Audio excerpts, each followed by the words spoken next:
কোরআন কারীমের ছোট ছোট কিছু আয়াত আজকে আমরা তেলাওয়াতের চেষ্টা করব এবং এই আয়াতগুলোতে কি কি ভুল হতে পারে তেলাওয়াতের সময় এ সম্পর্কে আমরা কিছু আলোচনা করব। প্রথমে সূরা ফাতিহা আমরা তেলাওয়াত করি। সূরা ফাতিহার মধ্যে ইহদিনাস সিরাতাল মুস্তাকিম আছে, ইহদিনাস সিরাতাল মুস্তাকিম, এখানে মুস্তাকিম বলার সময় কাফ আছে, কাফের নিচে জের। কাফটা যদিও ইস্তেআলার হরফ, কিন্তু কাফের নিচে জের থাকার কারণে এইটা বারিক হবে, মুস্তাকিম মুস্তাকিম। ওয়াল আসরি সূরা পড়ার সময় আমাদের একটা ভুল হয়, অনেকেরই হয়ে থাকে, যেমন ওয়াকফ জনিত ভুল, সেটা হচ্ছে ওয়াতাওয়াসাউ, এই শব্দে অনেকে ওয়াতাওয়া বলে ওয়াকফ করেন। ওয়াতাওয়াসাউ বিল হাক্কি ওয়াতাওয়াসাউ, আপনি যদি ওয়াকফ করতে চান তাহলে ওয়াতাওয়াসাউ বলে ওয়াকফ করতে হবে, ওয়াতাওয়াসাউ। ওয়াতাওয়া বলে ওয়াকফ করা এটা ভুল, এটা কারণ ওয়াতাওয়া এটা কোনো শব্দ না, এটা শব্দের মাঝখান, এই শব্দের মধ্যভাগ এটা। ওয়াতাওয়াসাউ বলে ওয়াকফ করতে হবে। আরেকটা হচ্ছে বিল হাক্কি, বিল হাক্কি, এখানে কাফের নিচে জের আছে, ওয়াতাওয়াসাউ বিল হাক্কি। তো আপনি যদি ওয়াতাওয়াসাউ বিল হাক্কি বলে ওসল করে যান, মিলিয়ে যান, তাহলে কাফটা বারিক হবে। কিন্তু আপনি হাক্কি বলে যদি ওয়াকফ করে নেন তাহলে কাফটা কিন্তু আবার পুর হবে। ওয়াতাওয়াসাউ বিল হাক্ক, তখন কাফটা পুর হবে এবং কলকলা হবে। ওয়াতাওয়াসাউ বিল হাক্ক, কিন্তু যদি আপনি ওসল করে যান, মিলায়া যান, তখন কাফটা আবার বারিক হবে। ওয়াতাওয়াসাউ বিল হাক্কি ওয়াতাওয়াসাউ বিস সাবর। আরেকটি সূরার মধ্যে আমরা তেলাওয়াতের ক্ষেত্রে আমরা ভুল হয়, সেটা হলো সূরা লাহাবের মধ্যে, তাব্বাত ইয়াদা আবি লাহাবিন ওয়া তাব।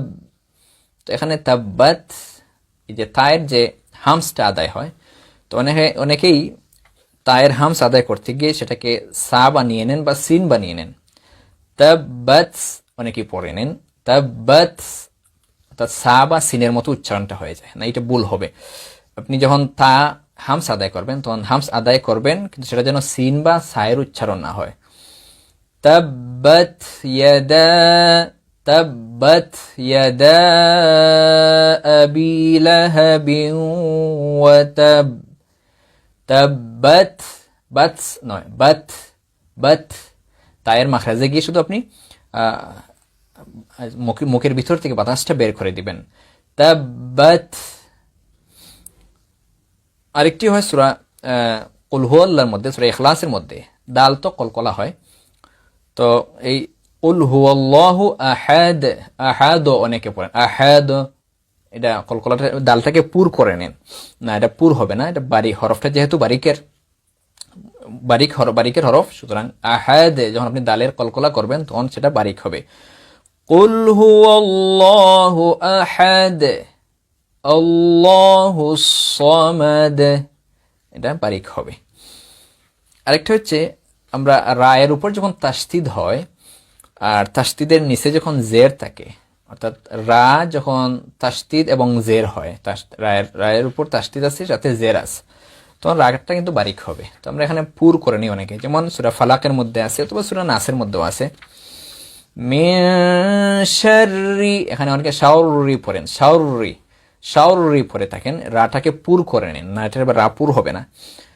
মিন শাররি মা খালাক, মিন শাররি মা, মিন শাররি মা খালাক।